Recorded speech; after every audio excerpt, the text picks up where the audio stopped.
அனைவருக்கும் வணக்கம். இப்போ 4 பாடங்கள நம்ம பார்த்துருக்கோம். 5வது பாடம் வந்து பார்த்தீங்கன்னா, மேக்ஸிமம் நீங்க எங்கேயுமே பார்த்துருக்க மாட்டீங்க.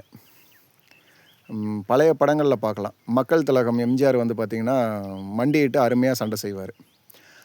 அத பேஸ் பண்ணி வரக்கூடியதான் நம்ம பாடத்திட்டமா இருக்கும். அத நீங்க பாருங்க இப்ப. ம்.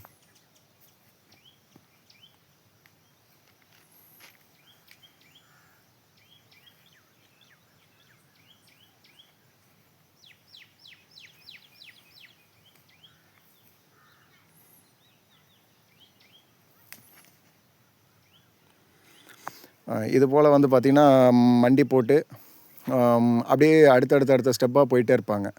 இதில வந்து பார்த்தீங்கன்னா, ஒரு ஒரு சில இடத்துலலாம் வந்து பார்த்தீங்கன்னா, எதிரிட்ட சண்டையிடும் பொழுது வந்து பார்த்தீங்கன்னா, நம்ம ரோல் ஆகறதுக்கான வாய்ப்பும் இருக்கும். இது நம்ம ஃபைட் பண்ணும்போது இந்த விஷயங்கள்லாம் உங்களுக்கு தெரியும்.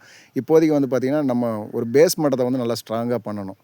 அப்படி பண்ணணும்னா என்ன பண்ணணும், இது போல பயிற்சிகள வந்து பார்த்தீங்கன்னா, நல்ல முறையில நல்லா நன்கு பயிற்சி பெற்றதுக்கப்புறம், நம்ம அந்த ஃபைட்டு வந்து பார்த்தீங்கன்னா, நம்ம எப்படி பண்ணுறோம் அப்படின்றத நீங்க பாருங்க. அதையும் பார்த்து பயிற்சி பண்ணுங்க. இது முக்கியமா இந்த மாரி பாடத்திட்டங்கள சின்ன சின்ன விஷயங்கள வந்து நல்லா தெளிவா ஒவ்வொரு தடவைக்கு 100 தடவ பார்த்து, அத நல்லா ஒரு நுண்ணறிவோட பார்த்து, எந்த முறையில எப்படி டைரக்ஷன் எடுக்குறாங்க, கால எப்படி வைக்கிறாங்க, திரும்ப அந்த எந்த கால எடுத்து சுத்துறாங்க, எந்த கால வந்து முட்டியிடுறாங்க அப்படின்றதெல்லாம் நீங்க பார்த்து ஒவ்வொரு விஷயமா பார்த்து பார்த்து பயிற்சி பண்ணணும். அப்படி பண்ணா மட்டும் தான் இந்த பாடத்திட்டத்த வந்து சுலபமா செய்ய முடியும்.